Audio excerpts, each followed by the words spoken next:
মানুষ বাঁচে স্বপ্ন নিয়ে, সেরকম আমাদের ছজন বন্ধুর সব কিছু আলাদা আলাদা হলেও আমাদের স্বপ্ন ছিল একটাই। আর স্বপ্ন ছিল আমাদের একটা নিজেদের বাইক নিয়ে রোড ট্রিপ করা। আর সেই স্বপ্ন পূরণ করার জন্য আমরা বেরিয়ে পড়েছিলাম কলকাতা থেকে নর্থ বেঙ্গল। আমি জানি আমার মতো এরকম অনেক বন্ধু আছে যারা এখন স্কুল বা কলেজে পড়ছো। তোমরাও চাইছো এরকম তোমাদের বন্ধুদের সাথে একটা রোড ট্রিপ করতে। তো যদি করতে চাও তাহলে আমাদের এই ভিডিওটা পুরো দেখো। এখানে সব ইনফরমেশান দিয়ে দেবো, কিভাবে যাবে বা কত টাকা খরচ হতে পারে, আর কিভাবে গেলে সব থেকে কম খরচে তোমাদের পুরো জার্নি কমপ্লিট হয়ে যাবে, তোমাদের একটা স্বপ্ন পূরণ হয়ে যাবে। তো চলো আর বেশি না বকে ভিডিওটা শুরু করা যাক।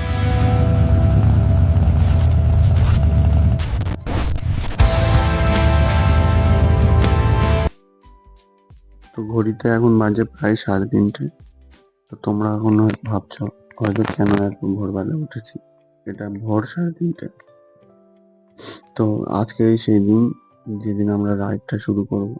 সবে ঘুম থেকে উঠেছি, এবার রেডি হব। আর সব বন্ধু যারা আছে ফোন করা হয়ে গেছে ওদের কাছে, ওরাও রেডি হয়ে গেছে। তো সব ব্যাগপত্র রেডি আছে, জাস্ট আমি রেডি হব। ওরা আসলে বেরিয়ে পড়বো নতুন রাইডের জন্য। চলো, সবাই এখানে চলে এসছে। এখন প্রোটেকশনগুলো পড়া হয়নি, ও পড়লেই এবার আমরা বেরিয়ে যাব। তো গাইস, আমাদের এখানে 3টে গাড়ি এখন বার হওয়ার জন্য ফুললি রেডি। তার আগে অর্ঘ্য নারকেল ফাটাবে, তাই ইট আনতে গেছে। আর ওদিকে একজন খালি করতে গেছে। মানে ট্রিপে গেলে তোমরা দেখতেই পাবে কেউ না কেউ একজন খালি করতে আছে, কোথাও দাঁড়ালে খালি করতেই হবে।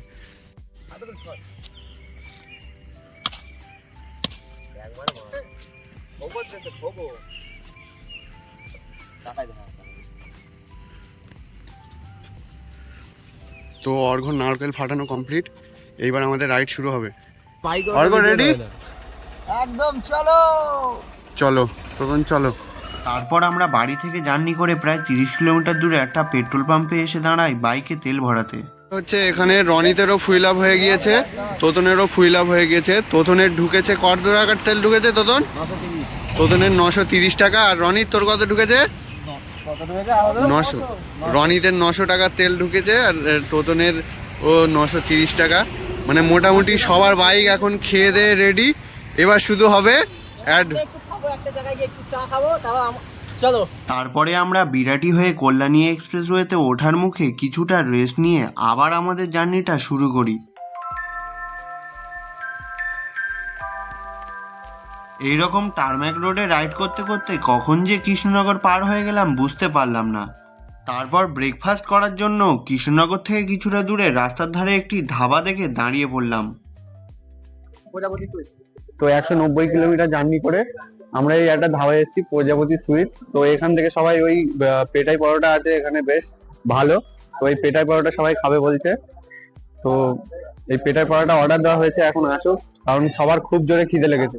পেটাই পরোটাটা খেয়ে তারপর আবার নেক্সট জার্নি, একটু রেস্ট নিয়ে তারপরে আবার জার্নি স্টার্ট করবো। গাইস, এই পরোটা সবাই চলে এসছে, এবার খাবে। তরকারি চলে এসছে, সবাই খাওয়া দাওয়া অলরেডি শুরু করে দিয়েছে, এবার আমিও খাবো। তো আমাদের মোটামুটি খাওয়া দাওয়া সবার কমপ্লিট হয়ে গেছে, এবার আমরা বাড়াবো। ওদিকে দেখো ইঞ্জার হাল তো বেহাল হয়ে গিয়েছে। ভোলা, আর ইঞ্জার পাশে রয়েছে ভোলা, ভোলার হালও বেহাল হয়ে গিয়েছে। তো তো এবার ভোলার থেকে শুনে নেবো ভোলার এক্সপিরিয়েন্স কেমন। তো এটা হচ্ছে আমাদের রনিত, মানে আমাদের যে প্ল্যান ক্যান্সেল গ্রুপ, এই গ্রুপের আর কি সব থেকে বদমাইশ বা সব থেকে দুষ্টু যে, মানে আমরা আমরা এই 6জন কোন একটা গুরুত্বপূর্ণ বিষয় নিয়ে ধরুন ডিসকাস করছি, তার মাঝখানে এ এসে এমন কথা বলে দেবে সবার মাথা গরম হয়ে যাবে। বা এ সিরিয়াস, আমরা যখন সিরিয়াস থাকবো এ তখন আমাদের সাথে মজা করবে। এবার সিরিয়াস মুডে মজা ভালো লাগে। তো এই পর্যন্ত রাইড করে তোমার এক্সপিরিয়েন্স কেমন? খুব সুন্দর, খুব সুন্দর, সব ঠিক আছে। আমি বেশি কিছু বলতে হবে না, আর যা বলতে আগে থেকে বলে দে। তো বুঝতে পারছো, দেখো বলছে যা বলতে হবে আগে থেকে বলে দে। তো মেনলি সত্যি কথা বলতে লাইফের যেহেতু প্রথম, এর আগে এরা 5জন তো দীঘাতে গিয়েছে রাইড করে, বাট আমি কখনোই এরকম রাস্তাতে গাড়ি চালাই। তো দারুণ দারুণ, এইরকম টার্মের রোড হবে, জাস্ট চোখ বন্ধ করে বাইক চলবে, কিন্তু জাস্ট একটু শরীরটা খারাপ বলে একটু প্রবলেম হচ্ছে, নয়তো নাই। চলো। তো ইঞ্জার সত্যি সত্যি ইঞ্জার শরীরটা খারাপ। ইঞ্জা এখন মেডিসিন নিচ্ছে। আশা করছি ইঞ্জা তাড়াতাড়ি ঠিক হয়ে যাবে, কারণ এখনো অনেকটাই রাইড করতে হবে আজকে। তো ইঞ্জা আমি ওষুধটা খেয়ে নিই, তারপর কথা হচ্ছে।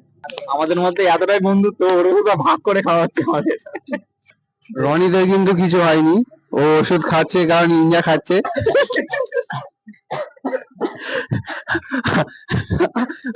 আসলে আসলে রনি ছোট থেকে এরকম, যা দেখবে তাই।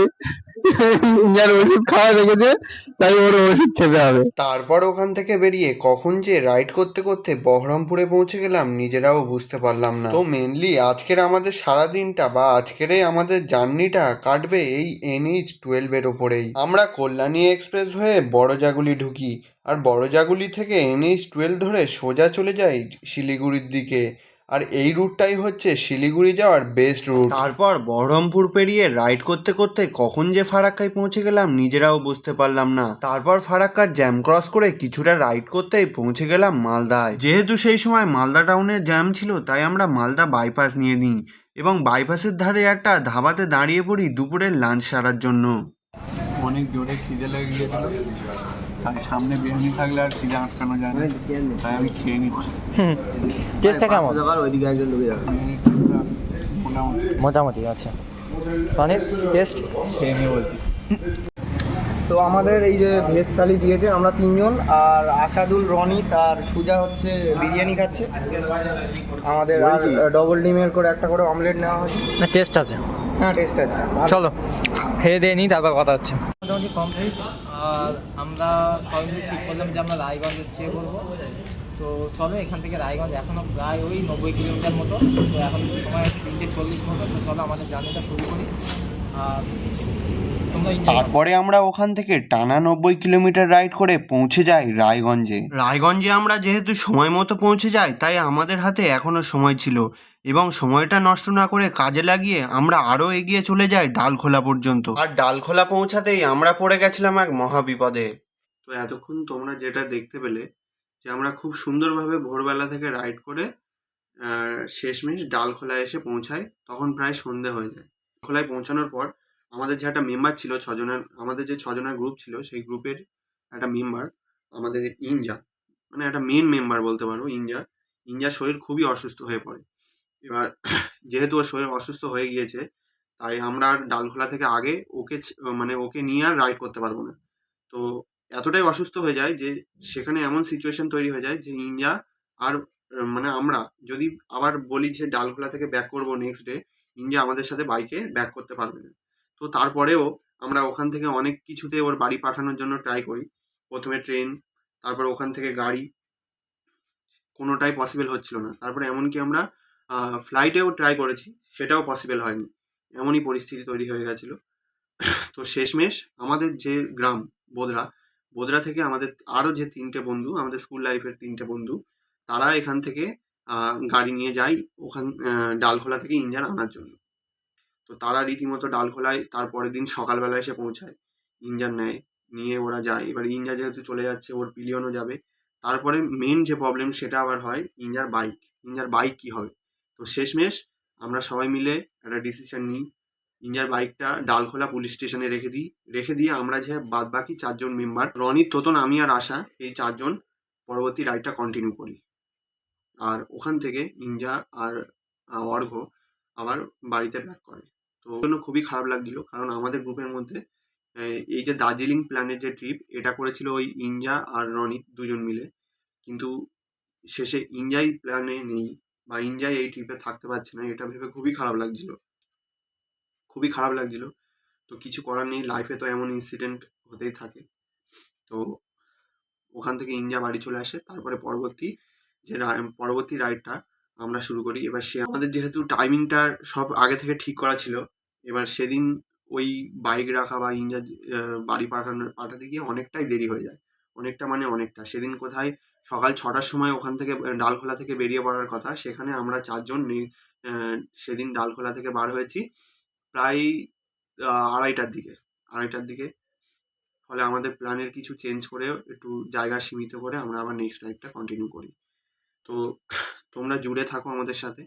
পরবর্তী যে এপিসোড আসবে সেই এপিসোডে তোমাদের সেকেন্ড ডেতে আমরা হচ্ছে ডালখোলা থেকে কার্শিয়াং যাই এবং কার্শিয়াংয়ের আশপাশে ঘুরি, সেই ভিডিওটা দেখতে পাবে। তোমরা আমাদের সাথে জুড়ে থাকো। সেকেন্ড ডেতে আমরা দার্জিলিং থেকে কার্শিয়াংয়ে যাই এবং কার্শিয়াংয়ের আশেপাশে ঘুরি, সেই ভিডিওটা আসছে। আমাদের সাথে জুড়ে থাকো। Thank you for watching.